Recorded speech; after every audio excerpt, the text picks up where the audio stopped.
Hello everyone, आज हम करने जा रहे हैं एक new topic public and private sector में डिफरेंस।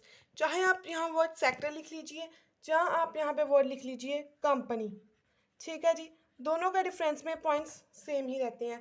ये question +1 +2 even first semester BCom में भी बड़ा ही इंपॉर्टेंट माना जाता है। हमने जो इसका मीनिंग होता है ना वो थोड़ा थोड़ा लिखना होता है।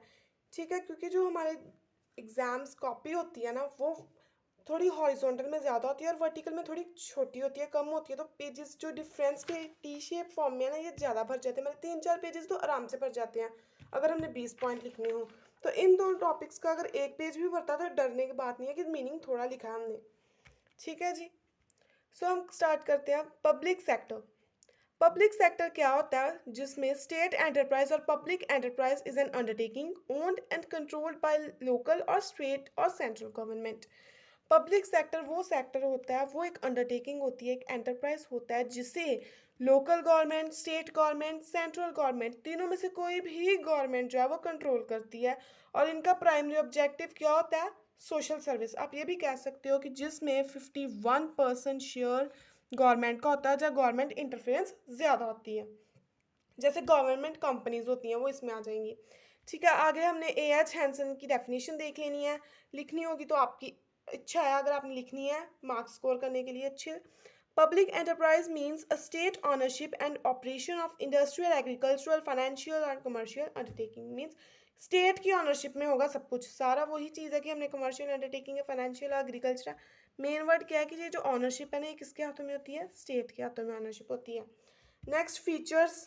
फाइनेंस, अगर स्टेट के हाथों में इसकी ऑनरशिप है, इसकी ऑनर जो है वो स्टेट है, तो इसको गवर्न कौन करेगा? ऑनरशिप गवर्नमेंट के पास है तो फाइनेंस भी कौन लगाएगा? गवर्नमेंट। पब्लिक एंटरप्राइजेस है उन्हें फाइनेंस कौन करता है? गवर्नमेंट। जा तो वो मेजॉरिटी शेयर्स गवर्नमेंट ले लेती है, जो सारा का सारा पैसा ही गवर्नमेंट लगाती है। पब्लिक सर्विस, नेक्स्ट पॉइंट आ गया कि इसका मेन एम क्या है? किसने सर्विस प्रोवाइड करनी है? सोसाइटी को। मोनोपली एंटरप्राइज, जो पब्लिक सेक्टर्स होते हैं ना उनमें कोई और लेन एंटर ही नहीं कर सकती। अगर मान लो जैसे हमारे पास एग्जांपल्स है, सबसे अच्छी एग्जांपल है हमारे पास रेलवेज की। रेलवेज में सिर्फ गवर्नमेंट ही जो है इंटरफेयर करती है और प्राइवेट सेक्टर वाले इसमें इंटरफेयर नहीं कर सकते। ये थोड़ी है कि भाई अच्छा मुझे मान लो रिलायंस वाले हैं और टाटा बिरला से, भाई रिलायंस की हमें जो है अच्छी नहीं लगती ट्रेन, हम टाटा वाली में चल जाते हैं। No, no option. आपके पास मोनोपली है। Monopoly means single seller.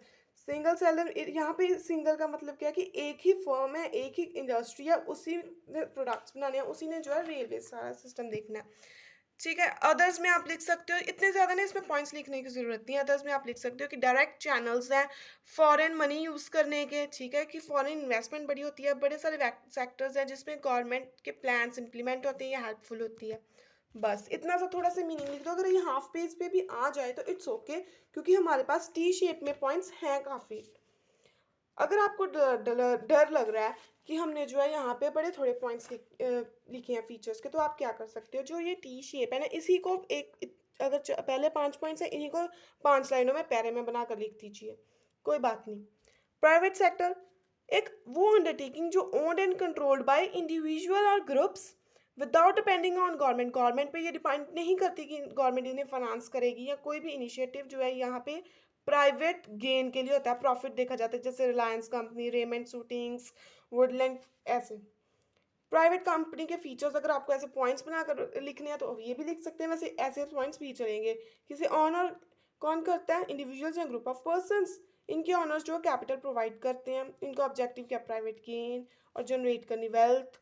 Manage by honours, इसे मैनेज करते हैं, मैनेजमेंट जो है अकाउंटेबल होती है उसके ऑनर्स के लिए। Financial management is in the hands of honours. की फाइनेंस किसने लेकर आना है?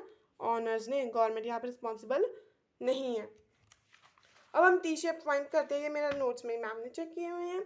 सो हम यहाँ से कर लेते हैं। मीनिंग, प्राइवेट सेक्टर वो अंडरटेकिंग है जो owned and controlled bye individuals. Public का मीनिंग क्या है कि ये गवर्नमेंट इसे ओन करती है। ठीक है, और सेकंड पॉइंट इसमें आ जाएगा ऑब्जेक्टिव का, कि इसका मेन ऑब्जेक्टिव क्या है प्राइवेट सेक्टर का? कि प्रॉफिट्स अर्न करने हैं। और पब्लिक सेक्टर का क्या है? कि सर्विसेज प्रोवाइड करनी है। फॉर्मेशन, ये जो प्राइवेट सेक्टर है ना इसको हम थोड़ी सी जो है फॉर्मेलिटीज़ पूरी करेंगे और हमारा काम बन जाएगा। ऐसा थोड़ी होता है, बिल्कुल नहीं ऐसा होता। ये टाइम कंज्यूमिंग होता है।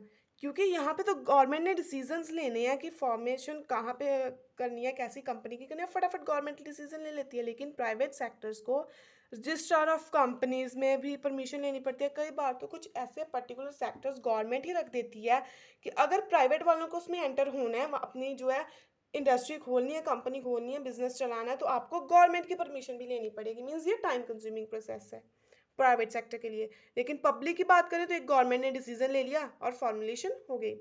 इन्वेस्टमेंट, जो ऑनर्स है, शेयर होल्डर्स है, वही फंड्स कंट्रीब्यूट करते हैं। यहाँ पे जो फंड्स है कंट्रीब्यूट कौन करती है? गवर्नमेंट।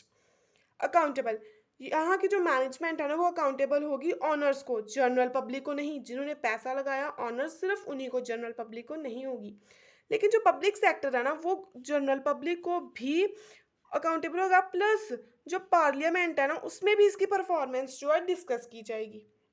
मैनेजमेंट, ये मैनेज एंड कंट्रोल होते हैं बाय ऑनर्स या बोर्ड ऑफ डायरेक्टर्स। इन्हें मैनेज कौन करता है? जो बोर्ड ऑफ डायरेक्टर जो कंसिस्ट करता है, गवर्नमेंट के रिप्रेजेंटेटिव्स होते हैं ये। ठीक है जी। नेक्स्ट है फ्रीडम ऑफ ऑपरेशंस, जहाँ पे फुल फ्रीडम है कि आप कौन सा मर्जी काम करो, अपनी मर्जमानी कर सकते हो आप प्राइवेट सेक्टर में। लेकिन जो पब्लिक सेक्टर है उसमें क्या होता है कि गवर्नमेंट और पॉलिटिकल इंटरफेरेंस बड़ी होती है। सो हमने कुछ भी करना तो हमें गवर्नमेंट की परमिशन चाहिए कई बार, इसीलिए जो अपॉर्चुनिटीज़ हैं वो हम ग्रैब ही नहीं कर पाते पब्लिक सेक्टर में। एम्प्लॉयज़, जो इनकी रिक्रूटमेंट प्राइवेट सेक्टर वालों की एम्प्लॉयज़ की, जो इनकी सिलेक्शन वो क्या होती है, जितनी ज़रूरत है उतनी कीजिए। बट यहाँ पे जो है पब्लिक सेक्टर ऑब्वियस है ओवर स्टाफ्ड है। जनरली हमने देखा ही है ना, अगर एक गवर्नमेंट स्कूल है, 5 बच्चे हैं और उन्हें पढ़ाने के लिए 10 टीचर होते हैं, मीन्स ये ओवर स्टाफ्ड होता है। और इंपॉर्टेंट पोजीशंस जो है ना वो सिविल सर्वेंट्स लेते हैं यहाँ पे। ठीक है जी। आगे हमारे पॉइंट्स आ गए। परफॉर्मेंस इवेलुएशन, जो प्राइवेट सेक्टर है उसकी परफॉर्मेंस हम इकोनॉमिक गेन्स में इवेलुएट करते हैं कि उसने 10% हमें प्रॉफिट कमा कर दिया है या 20%, कितने परसेंट प्रॉफिट कमाया, और उससे उसकी परफॉर्मेंस इवेलुएट होगी। यहाँ पे जो है वैल्यूएशन हम इकोनॉमिक फैक्टर पे भी करते हैं, नॉन इकोनॉमिक फैक्टर में भी करते हैं। स्टेबिलिटी, यहाँ पे जो जॉब्स हैं वो इतनी ज़्यादा सिक्योर नहीं होती। अगर आपने परफॉर्मेंस अच्छी नहीं की तो आप सैकिंग की लीड में जाओगे, मीन्स आपको जॉब से निकाल दिया जाएगा, you will be fired. Public sector में क्या होता है कि जॉब्स इस सेक्टर में बड़ी स्टेबल होती हैं और चांसेस बड़े कम होते हैं कि आप सैक्ड हो जाओ, कि आपको निकाल दिया जाए। परमानेंट जॉब्स इसलिए होती हैं, इसीलिए तो ये इतना अच्छे से इनकी परफॉर्मेंस नहीं आती, बिकॉज इनकी जॉब सिक्योरिटी बिल्कुल है और इन्हें पता अगर हम कुछ काम नहीं भी करेंगे तो भी हमें गवर्नमेंट जो वो नहीं निकालेगी। नेक्स्ट आ गया प्रमोशंस। इनका प्रमोशन का क्राइटेरिया क्या होता है कि मेरिट बेस्ड और जॉब परफॉर्मेंस देखनी है कि जो अच्छा काम करेगा उसे प्रमोशन देंगे। पब्लिक सेक्टर में क्या होता है कि सीनियरिटी बेसिस देखा जाता है, जितना ज़्यादा जिस बंदे का एक्सपीरियंस उतनी उसकी प्रमोशन होगी। अगर एक बंदे को 10 साल हो गए हैं, चाहे उसने काम कुछ भी ना किया हो, लेकिन प्रमोशन उसकी होगी। और वही एक बंदा जिसको अभी 2 साल हुए हैं और उसने बड़ा अच्छा काम किया, लेकिन उसकी जो है प्रमोशन नहीं होगी। एरियाज ये प्राइवेट सेक्टर आते हैं, आईटी में, फाइनेंस में, कंस्ट्रक्शन में, और ये जनरली मिलिट्री, पुलिस, माइनिंग में आता है पब्लिक सेक्टर। इनकम का सोर्स इनका क्या होता है? ऑनर्स लाते हैं, शेयर्स, लोन्स, डिबेंचर्स। ठीक है जी। ये कहाँ से करते हैं कि जो excise duty, bonds, treasury bills, इनकी कलेक्शन होती है, वहाँ से इनका फाइनेंस जो है इनकम सोर्स बनता है। एम्प्लॉयमेंट बेनिफिट्स, इसमें क्या होता है? सैलरी पैकेज बड़ा अच्छा होता है, इंसेंटिव्स मिलते हैं, कॉम्पिटिटिव इन्वायरमेंट मिलता है प्राइवेट सेक्टर में। पब्लिक सेक्टर में क्या होता है कि जॉब सिक्योरिटी होती है, हमें अलाउंसेस मिलते हैं जिन्हें हम पंजाबी में कहते हैं भत्ते मिलते हैं हमें, रिटायरमेंट बेनिफिट्स, हमें पेंशन भी मिलती है बाद में। नेक्स्ट आ गया प्राइसेस। ये जो प्राइसेस है ना प्राइवेट सेक्टर वाले कैसे डिसाइड करते हैं जनरली, कि जो मार्केट में प्रिवेल हो रहा है कि इनके कॉम्पिटिटिव इन्वायरमेंट में इनसे सर्वाइव भी किया जा सके। लेकिन जो पब्लिक सेक्टर के होते हैं वो डिपेंड करते हैं पॉलिसी की, गवर्नमेंट ने पॉलिसी कैसे बनाई है। चाहे मार्केट रेट 10 रुपये है, लेकिन अगर गवर्नमेंट ने पॉलिसी 5 रुपये के हिसाब से बनाई है तो इनका प्राइस 5 रुपये ही चलेगा। प्रोडक्ट चॉइस, ये कॉरपोरेशंस खुद डिसाइड करती हैं कि हमने कौन सा प्रोडक्ट बेचना है। लेकिन यहाँ पे पब्लिक सेक्टर में गवर्नमेंट जो है वो डिसाइड करेगी कि कौन सा प्रोडक्ट बेचना है, कौन सा प्रोडक्ट बनाना है। रिस्पॉन्सिबिलिटी, लीगल रिस्पॉन्सिबिलिटी होती है बोर्ड ऑफ डायरेक्टर्स की। यहाँ पे जो है रिस्पॉन्सिबिलिटी डिफ्यूज़ की जाती है, मीन्स डेलीगेट की जाती है अलॉन्ग विद अथॉरिटी। इंडिपेंडेंस, कोई इनमें मिनिस्ट्रियल कंट्रोल नहीं होता, मीन्स की गवर्नमेंट इंटरफेरेंस नहीं होती प्राइवेट सेक्टर में। वहीं पब्लिक सेक्टर में मिनिस्ट्रियल कंट्रोल होता है, गवर्नमेंट इंटरफेरेंस होती है। आगे आ गया गोल्स। प्राइवेट सेक्टर का गोल क्या होता है कि क्लियरली डिफाइंड होता है, पता होता है उनको कि उन्होंने कितना टारगेट अचीव करना है, क्या करना है। लेकिन पब्लिक सेक्टर का ये जो है डिफरेंट स्टेक होल्डर्स को सेटिस्फाई करता है। अगर मान लो 2 स्टेक होल्डर्स है, जहाँ पे हम ले लेते हैं क्रेडिटर्स ठीक है जी। और हमने साथ में ले लिए डेटर्स। अब क्रेडिटर्स चाहते हैं कि उन्हें जो उन्होंने सामान उधार पे दिया था ना पब्लिक सेक्टर की किसी भी इंडस्ट्री या कंपनी या बिजनेस को, उस पे उन्हें प्लस 5% रेट ऑफ इंटरेस्ट भी साथ में वापस किया जाए। और जो डेटर्स हैं वो चाहते हैं कि उनसे कोई इंटरेस्ट चार्ज किया ही ना जाए। तो ठीक है भाई, प्राइवेट सेक्टर वाले पब्लिक सेक्टर वाले क्या करेंगे, ऐसी ऐसी पॉलिसीज बना देंगे कि दोनों सेटिस्फाई हो जाएं। लेकिन प्राइवेट सेक्टर का गोल क्लियरली डिफाइन है, उन्हें पता है कि किससे कितना इंटरेस्ट लेना और किसको कितना देना, वो चेंज नहीं करेंगे इतना। Tax evasion. प्राइवेट सेक्टर में हम टैक्स इवेट कर सकते हैं। टैक्स इवेजन मीन्स टैक्स की चोरी करना, कि टैक्स देना ही नहीं, इनकम अपनी कम शो करनी।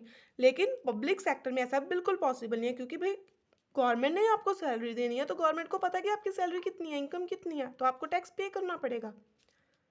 Reservation system. जो रिजर्वेटिव सिस्टम है ना, रिजर्वेशन है, वो स्ट्रिक्टली नहीं प्राइवेट सेक्टर फॉलो करता है कि हाँ 25% कोटाज इसको, 25% कोटा इसको, 10 इसको। बट जो पब्लिक सेक्टर है उसमें पर्टिकुलरली स्ट्रिक्टली जो है कोटाज रिजर्वेशन फॉलो की जाती हैं। इसके एग्जाम्पल्स आ गई digital media, catering businesses. Public sector के एग्जाम्पल्स है military hospitals, electricity industry, railways. ठीक है जी। साथ में आ गया प्रोडक्शन, यहाँ पे जो प्रोडक्ट्स हैं और सर्विसेज मोर होते हैं, अवेलेबिलिटी वैरायटी बड़ी होती है, चॉइस है आपके पास, क्योंकि इन्होंने जो है प्रॉफिट कमाना। प्रॉफिट कैसे कमाएंगे, अगर उनका सामान बिकेगा। जहाँ पे availability of products and services less होती है पब्लिक सेक्टर में। करप्शन। प्राइवेट सेक्टर में करप्शन का स्कोप बड़ा लेस होता है, लेकिन पब्लिक सेक्टर में करप्शन का स्कोप बड़ा ज़्यादा होता है। क्यों ये पब्लिक सेक्टर में ज़्यादा डिसएडवांटेजेस होती हैं, ज़्यादा जो है चांसेस होते हैं करप्शन के, क्योंकि इनकी जॉब सिक्योरिटी होती है, इनको पता है अगर काम करेंगे तो भी चलेगा, नहीं करेंगे तो भी चलेगा, हमें कोई निकालने वाला नहीं है। और लास्ट में इसका हमने कंक्लूजन लिख देना कि एक कंट्री को दोनों ही पब्लिक और प्राइवेट सेक्टर की ज़रूरत होती है अपने काम करने के लिए, लेकिन इन दोनों को अगर हम मिलाकर चलें तो ही हमारे जो है वो ग्रो करेगा। अगर हम कहें कि सिर्फ प्राइवेट हो पब्लिक ना हो तो भी हम ग्रो नहीं कर सकते। ठीक है, तो ये था हमारा question, difference between public and private sector. I hope आपको ये क्वेश्चन अच्छे से समझ आया हो, और प्लीज़ इस वीडियो को लाइक और शेयर ज़रूर करना, और चैनल को सब्सक्राइब ज़रूर करना, और कमेंट में बताना कि आपको नेक्स्ट वीडियो किस टॉपिक पे चाहिए। Thank you.